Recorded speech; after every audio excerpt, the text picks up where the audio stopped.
Puji nama Tuhan, salam sejahtera dan salam sehat bagi kita semuanya. Firman Tuhan hari ini saya berikan tema, kesempatan dalam kesempitan. Matius pasal 9 ayat yang ke-20.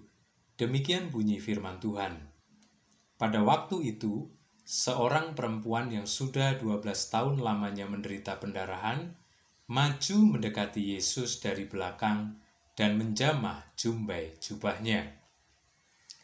Saudara, sering kita mendengar ungkapan yang mengatakan, di setiap permasalahan selalu ada jalan.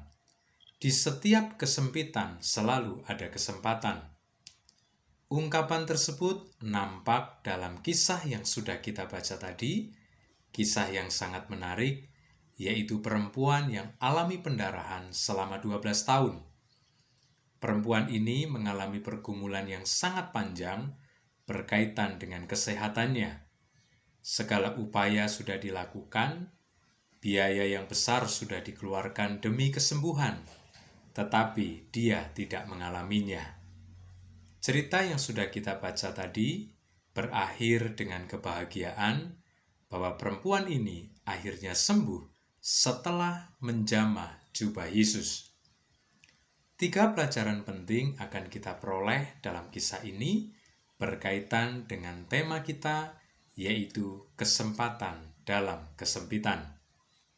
Yang pertama, keberhasilan perempuan tersebut menjamah jubah Yesus dikarenakan usahanya yang keras membawa dirinya yang sakit pendarahan dan menembus kerumunan massa. Saudara, kesembuhannya adalah karena atau setelah menjamah jubah Yesus. Tetapi untuk bisa menjamah jubah Yesus, dia perlu usaha keras untuk membawa dirinya. Dia harus menyeret tubuhnya sambil berteriak najis, najis kepada kerumunan massa. Sebenarnya dia bisa saja diabaikan atau diusir atau dipersalahkan karena dia dalam keadaan najis dan dia berada di dalam kerumunan massa.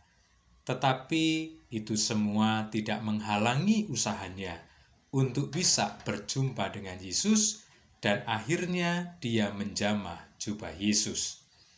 Saudara, dari pelajaran yang pertama ini, kita bisa mengambil kesimpulan bahwa kesempatan itu sebenarnya selalu ada. Tetapi apakah kita siap untuk berupaya keras memanfaatkan kesempatan itu? Karena ternyata bisa saja ada halangan, ada tantangan, ada rintangan yang membuat kita tidak mau atau mudah menyerah ketika kita mau mengambil kesempatan yang ada.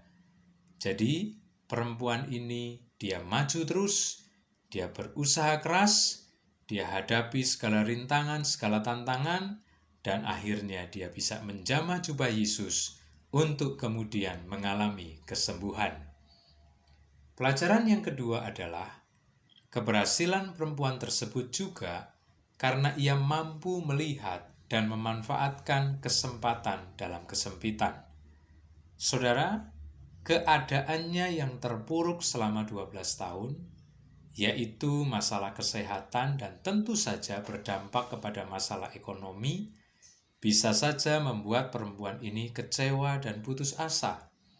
Bisa saja perempuan ini tidak mampu untuk melihat kesempatan yang ada. Tetapi, ketika kita perhatikan cerita tersebut, ternyata sebaliknya. Kondisi yang terpuruk sekian lama tetap membuat matanya masih bisa melihat kesempatan. Dia memiliki kepekaan yang luar biasa. Dia tahu bahwa ini momen, ini kesempatan yang tidak boleh dilewatkan.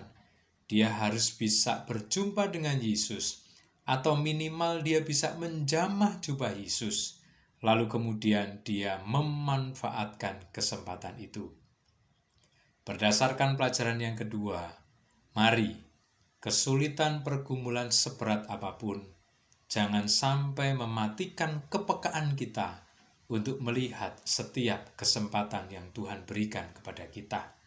Jangan sampai membuat kita putus asa, sehingga kita tidak bisa melihat jalan yang terbuka yang Tuhan sudah siapkan bagi kita semuanya. Hari-hari ini banyak sekali orang yang mengalami pergumulan.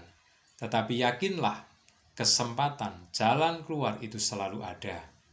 Tetapi kita harus mampu untuk melihat, kita harus memiliki kepekaan bahwa kesempatan jalan keluar Tuhan selalu sediakan bagi kita, dan segera manfaatkan kesempatan itu supaya kita bisa selesai menang dari setiap pergumulan. Pelajaran yang ketiga adalah keberhasilan perempuan tersebut karena ia memiliki keyakinan yang kuat bahwa Yesus sumber kesembuhan. Ketika dia mau berusaha berjumpa Yesus dan dia lihat ada banyak sekali halangan, rintangan, maka hal itu bisa menyurutkan niatnya. Tetapi karena dia memiliki keyakinan yang kuat, memiliki percaya yang kuat, maka dia terobos segala halangan rintangan. Dia melakukannya bukan karena spekulasi. Dia melakukannya bukan hanya karena kata orang. Mungkin sebelumnya dia sudah pernah mendengar Yesus adalah penyembuh, dan dia bisa saja melakukannya karena kata orang. Tetapi lebih daripada itu, ternyata dia sendiri sudah memiliki keyakinan yang kuat. Seringkali, saudara, kita melakukan sesuatu bisa saja hanya karena spekulasi. Kita melakukan sesuatu hanya karena kita mencontoh orang sudah melakukannya. Kita melakukan sesuatu karena kita mendapatkan nasihat petunjuk dari orang lain. Tetapi ketika kita melakukan, sebenarnya hati kita penuh dengan keraguan. Nah, oleh karena itu, ketika semuanya itu berkait dengan Tuhan Yesus, jangan sampai ada keraguan.